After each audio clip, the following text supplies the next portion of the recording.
الحمد لله نحمده ونستعينه ونستغفره ونؤمن به ونتوكل عليه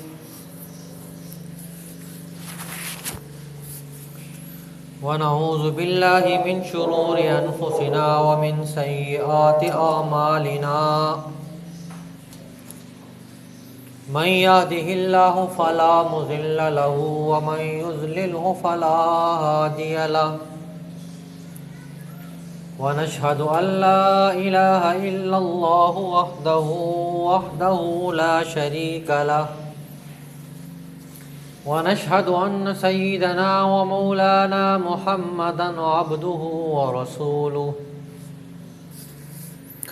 أما بعد فأعوذ بالله من الشيطان الرجيم بسم الله الرحمن الرحيم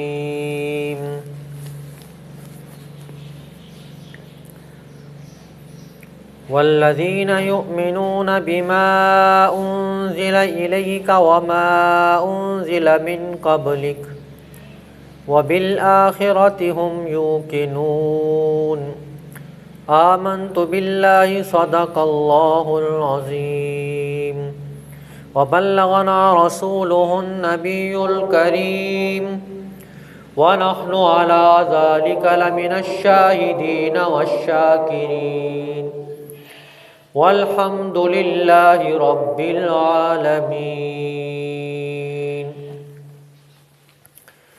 قابل صد احترام و تکریم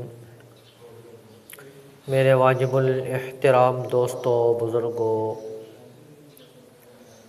عزیز نوجوان ساتھیوں،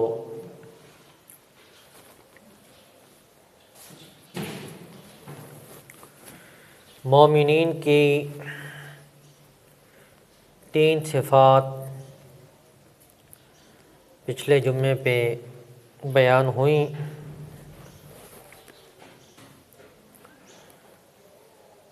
اور 3 صفات آج بیان ہوں گی، جس میں سے پہلی صفت یہ ہے اللہ رب العزت فرماتے ہیں کہ مومنین کی نشانی یہ ہے کہ جو کتاب ان پر نازل ہوئی ہے اس پر ایمان لاتے ہیں۔ تو جو کتاب مسلمانوں پر نازل ہوئی وہ قرآن مجید فرقان حمید ہے، اور اس پر وہ ایمان لاتے ہیں۔ قرآن کی عظمت مسلم ہے، قیامت کی صبح تک اس کے برابر کا کلام کوئی نہیں لا سکتا۔ اونچا الگ بات ہے، یعنی قیامت تک اس کے برابری والا کلام بھی کوئی نہیں لا سکتا۔ وہ ایک نے کوشش کی،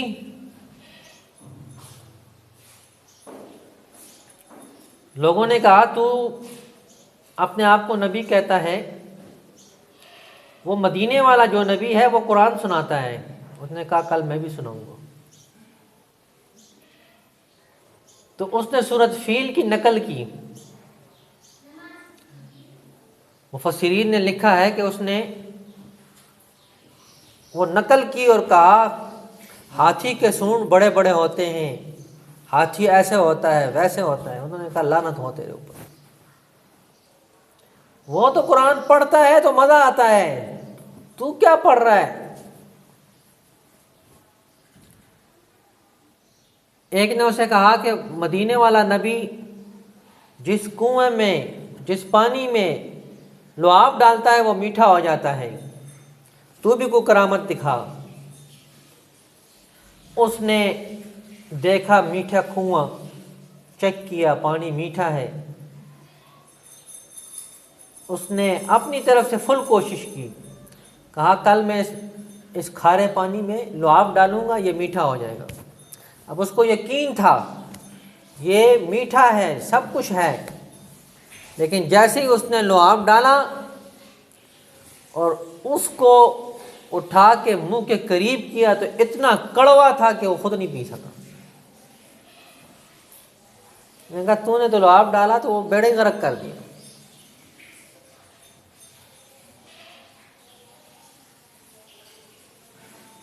تو میں عرض کر رہا تھا کہ قرآن پاک کے بارے میں کہا کہ جو مومن ہے وہ قرآن پر ایمان لاتا ہے۔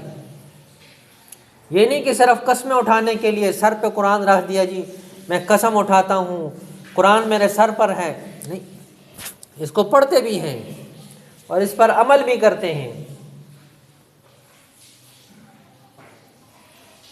پانچویں نشانی کہا والذین یؤمنون بما انزل الیک وما انزل من قبلک، اور جو کتابیں آپ سے پہلے نازل ہوئی ہیں ان پر بھی ایمان لاتے ہیں۔ تورات، زبور، انجیل اگرچہ وہ منسوخ ہو چکی ہیں، لیکن مسلمان کا ایمان ہے کہ وہ بھی اللہ کی کتابیں تھیں۔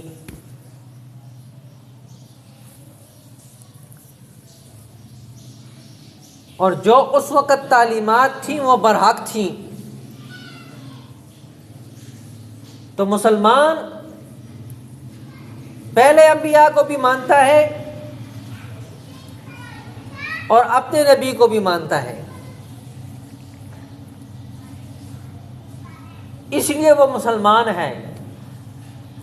اگر وہ کسی بھی نبی کا انکار کر دے، اپنے سے پہلے انبیاء، نبی علیہ الصلوۃ والسلام سے پہلے جو انبیاء آئے تھے، کسی ایک نبی کی تنقیص اس کے دل میں آ جائے، وہ مسلمان نہیں رہ سکتا۔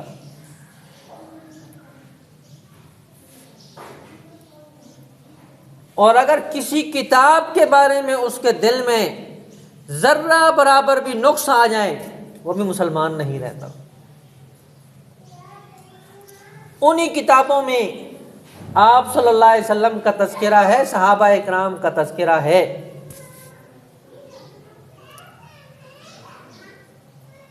پانچ نشانیاں ہو گئیں۔ چوتھی نشانی یہ ہے کہ وہ جو کتاب نازل ہوئی اس پر ایمان لاتے ہیں، اور پانچویں یہ کہ جو آپ صلی اللہ علیہ وسلم سے پہلے کتابیں نازل ہوئی تھیں ان پر بھی ایمان لاتے ہیں۔ اور چھٹی نشانی یہ ہے وَبِالْآخِرَةِ هُمْ يُوقِنُونَ، وہ قیامت کے اوپر بھی ایمان لاتے ہیں، وہ قیامت کو بھی مانتے ہیں، قیامت کا انکار نہیں کرتے۔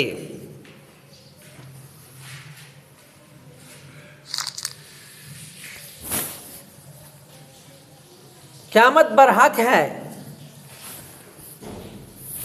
اور قیامت آ کر رہے گی۔ کب آئے گی اس کے بارے میں نہیں بتایا، نشانیاں بتا دیں۔ کہا جب عزت دار آدمی وہ اس کو ذلیل کیا جائے گا اور کمینہ آدمی اس کو عزت دے جائے گی، تو سمجھ لو پہلی نشانی ہے قیامت کی۔ جو معززین ہیں علاقے کے ان کو ذلیل و خوار کیا جائے اور علاقے کا سب سے ذلیل ترین بندہ اس کو سربراہ بنایا جائے، تو سمجھ جاؤ قیامت آ گئی۔ آپ دیکھ نہیں رہے،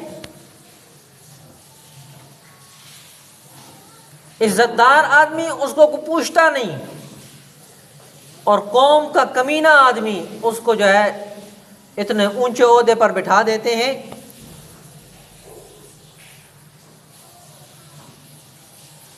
یہ نشانی ہے قیامت کی۔ کہاں اولاد اپنے والدین کو ستائے گی بلا وجہ، اور والدین وہ تو علم نہ ہونے کی وجہ سے اپنی اولاد کو ستاتے ہی ہیں، اور پھر شکوہ کرتے ہیں جی ہمیں حقوق نہیں ملتے۔ جب تو نے اس کو حق بتایا ہی نہیں تو کیا تجھے حق دے گا وہ؟ نبی علیہ الصلوۃ والسلام کے پاس ایک شخص آیا کہ مجھے میرے بیٹے نے مارا ہے، حضرت عمر رضی اللہ تعالیٰ عنہ کے پاس، مجھے میرے بیٹے نے مارا ہے، کہا اس کو پکڑ کے لے آؤ۔ حضرت عمر تھے، اس سے پوچھا بھئی کیوں مارا اس کو؟ کہا جی مجھے انہوں نے تربیت دی ہے کہ تو نے اونٹ چرانے ہیں، اور اونٹ اگر صحیح نہیں چلتا اور صحیح کام نہیں کرتا، صحیح راستے پہ نہیں جاتا، تو یہ ساتھ ڈنڈا دیا ہے کہ اس کے ساتھ اس کو سیدھا کرنا ہے۔ تو میں نے اپنے والد سے بات کہی، انہوں نے نہیں مانی، تو میں نے ڈنڈے کے ساتھ اس کو سیدھا کیا ہے۔ یا حدیث میں ہے، نام پوچھا تو کہا نبی علیہ السلام نے فرمایا کہ اپنی اولاد کا نام اچھا رکھو تاکہ اس کے اوپر اس کا اثر ہو۔ دوسرے نمبر پر اس کی دینی تعلیم اور دینی تربیت کرو کہ وہ تمہارے ماتحت رہے۔ اور چوتھے نمبر پہ کہا کہ اس کے اخلاق اچھے بناؤ۔ تو نے اسے پہلے دن ہی ڈنڈا دے دیا کہ اس کے ساتھ سیدھا کرو، تو اس نے تو یہ ڈنڈے سے ہی سیدھا کرنا ہے۔ یہ قیامت کی نشانیاں ہیں کہ اولاد اپنے والدین کو ستائے گی۔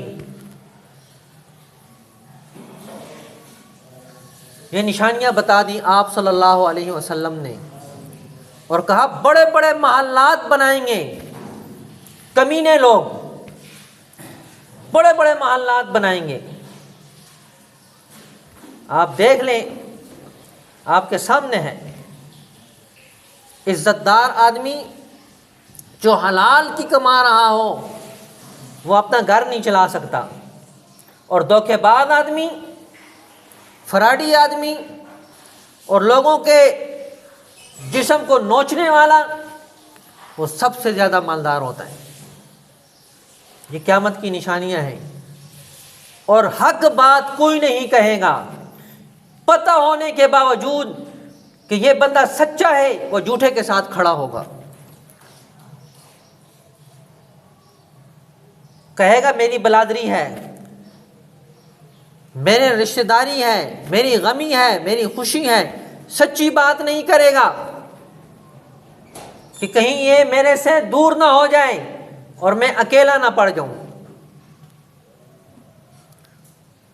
تو فرمایا کہ مومن کی نشانی یہ ہے کہ وہ آخرت کے اوپر، قیامت کے دن پر ایمان لائے گا۔ 6 نشانیاں ہو گئیں، 3 پچھلے جمعے پہ بتائیں۔ الذین یؤمنون بالغیب، وہ غیب پر ایمان لاتے ہیں۔ وَيُقِيمُونَ الصَّلَاةَ، نماز کو قائم کرتے ہیں۔ وَمِمَّا رَزَقْنَاهُمْ يُنْفِقُونَ، جو ہم نے ان کو رزق دیا ہے، جو ہم نے ان کو عطا کیا ہے، اس میں سے وہ اللہ کے راستے میں خرچ کرتے ہیں۔ چوتھی نشانی، جو کتاب ہم نے نازل کی، مومن کی یہ نشانی ہے کہ اس پر وہ ایمان لاتا ہے، اس پر عمل کرتا ہے۔ بما انزل الیک، اور جو پہلی کتابیں ہیں، تورات، زبور، انجیل، جو اس وقت صحیح حالت میں تھیں، ان پر ایمان لاتے ہیں۔ وبالآخرۃ ھم یوقنون، اور قیامت کے دن پر ایمان لاتے ہیں۔ اور آگے اللہ نے فیصلہ کیا ہے ان لوگوں کے بارے میں کہ یہی لوگ سچے ہیں، یہی لوگ ہدایت پر ہیں۔ انشاءاللہ آئندہ جمعے پر اس پہ